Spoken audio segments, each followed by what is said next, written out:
Talbot Matra Rancho från 1980.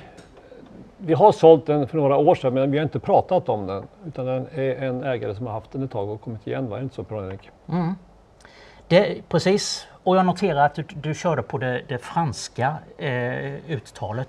Ja, jag har varit i Frankrike nu. Talbot. Så att, ja. I Sverige säger man väl Talbot. Talbot. Ja, som ju, det var ju namnet som Simca bytte till i Europa när Chrysler sålde dem.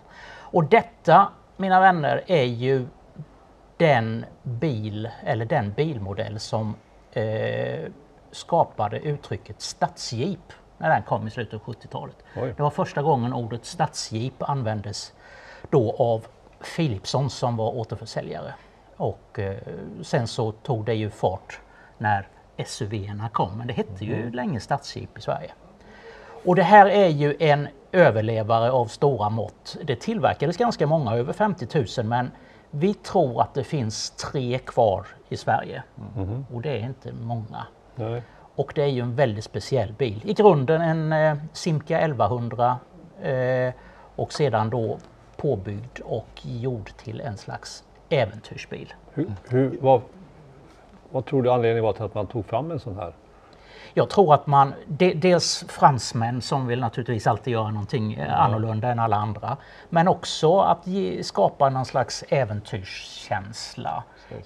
Vi hade ju under 60-talet haft bilar som Minimoke och Citroën Mehari som var lite mer coola bilar, lite sådär va. Och jag tror att det var, för att den här bilen var ju inte menad som en offroad-bil. Den har inte fyrhjulsdrift, den har inte lågväxel och markfrigången är nog inte sådär jättemycket. Utan de här bilarna kommer också kallas för discojeepar, lite nedlåtande just att den kanske skulle passa lite mer utanför diskot än i skogen så att säga. Jag tycker jag känner igen det från någon film. Det är mycket möjligt. Jag är övertygad om att man produktplacerade den i några franska filmer i slutet på 70-talet när den kom. Och den här bilen tror vi har gått någonstans runt 11 000 mil. Ja, kanske det gått runt 2 gånger också. Det är lite svårt att säga. När jag kollar lite i pappret, 100% det gått en gång. Den ser fin ut på bilderna, är den det? Det var jättefint. Den kille som haft den innan var väldigt noggrann, haft den för många år, så han var riktigt specialist med det. Det var en ägare från 84 till 2020, alltså under 36 år.